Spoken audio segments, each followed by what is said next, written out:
Baik, Assalamualaikum warahmatullahi wabarakatuh. Jumpa lagi dengan saya Dr. Zainab Ombujainah pada mata kuliah Hukum Tindak Pidana Khusus.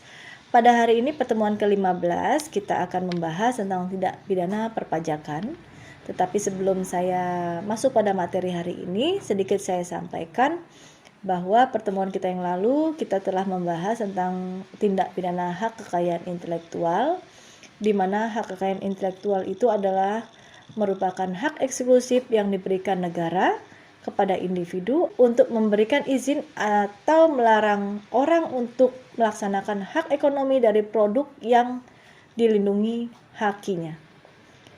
Nah, kemudian ada beberapa yang masuk dalam hak kekayaan intelektual, yaitu hak cipta, hak merek, hak paten, rahasia dagang, desain industri, dan desain tata letak sirkuit terpadu.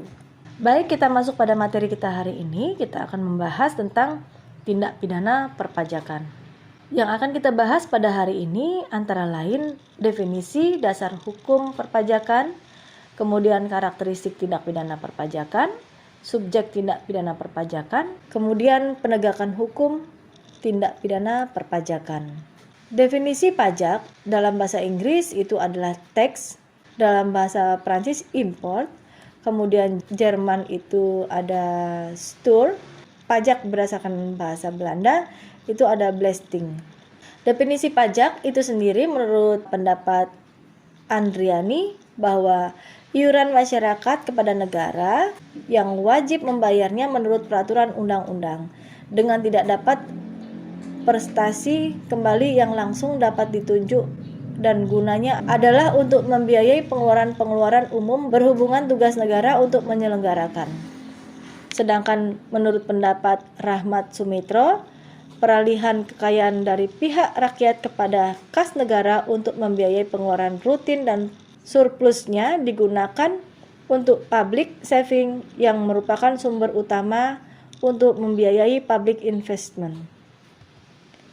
Dasar hukumnya Undang-Undang Republik Indonesia Nomor 6 Tahun 1983 tentang Ketentuan Umum Tata Cara Perpajakan, kemudian diperbaharui dengan Undang-Undang Nomor 16 Tahun 2009 tentang Ketentuan Umum dan Tata Cara Perpajakan, sebagaimana diatur dalam pasal 38 dan 39 tentang ketentuan pidana pajak.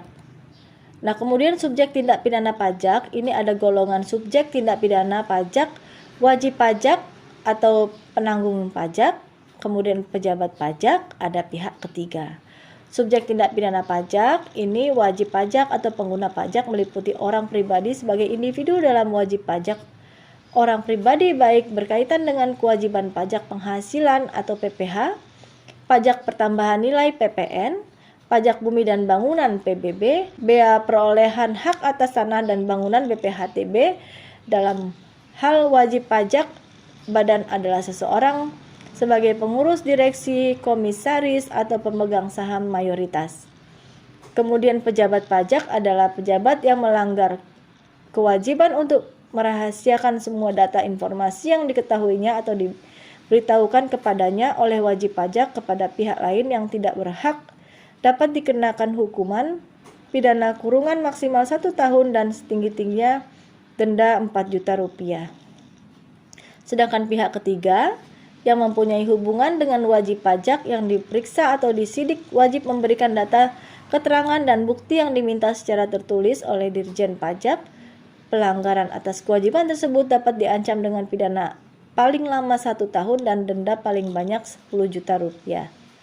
Kemudian penyertaan tindak pidana pajak pada pasal 34 ayat 1 diatur ketentuan tentang penyertaan tindak pidana pajak yang bunyinya adalah ketentuan sebagaimana dimaksud dalam pasal 38 dan 39, berlaku juga bagi wakil kuasa atau pegawai dari wajib pajak yang menyuruh melakukan dan turut serta melakukan, yang menganjurkan, yang membantu melakukan tindak pidana di bidang perpajakan. Kemudian tidak menyelenggarakan pembukuan atau pencatatan, tidak memperlihatkan atau tidak meminjamkan pembukuan, kemudian tidak menyetorkan pajak setelah dipotong atau dipungut. Kemudian penyidikan pajak ini sebagaimana diatur dalam pasal 44, yaitu apabila wajib pajak atau seseorang terhadap indikasi atau petunjuk bahwa ia patut diduga melakukan atau membantu perbuatan tindak pidana di bidang perpajakan, maka akan dilaksanakan penyidikan pajak yang merupakan tindak lanjut dari hasil pemeriksaan bukti permulaan. Baik, dari apa yang sudah saya sampaikan dapat disimpulkan bahwa dasar hukum untuk tindak pidana perpajakan ini sebagaimana diatur di dalam Undang-Undang Nomor 16 Tahun 2009 bahwa ada beberapa karakteristik tindak pidana perpajakan sebagaimana diatur di dalam pasal 38 dan 39. Kemudian penggolongan tindak pidana pajak ini ada 3, yaitu wajib pajak atau pengguna pajak, kemudian pejabat pajak, dan yang terakhir adalah pihak ketiga. Baik, pertemuan kita tutup. Terima kasih atas perhatiannya. Billahi taufiq wal hidayah. Wassalamualaikum warahmatullahi wabarakatuh.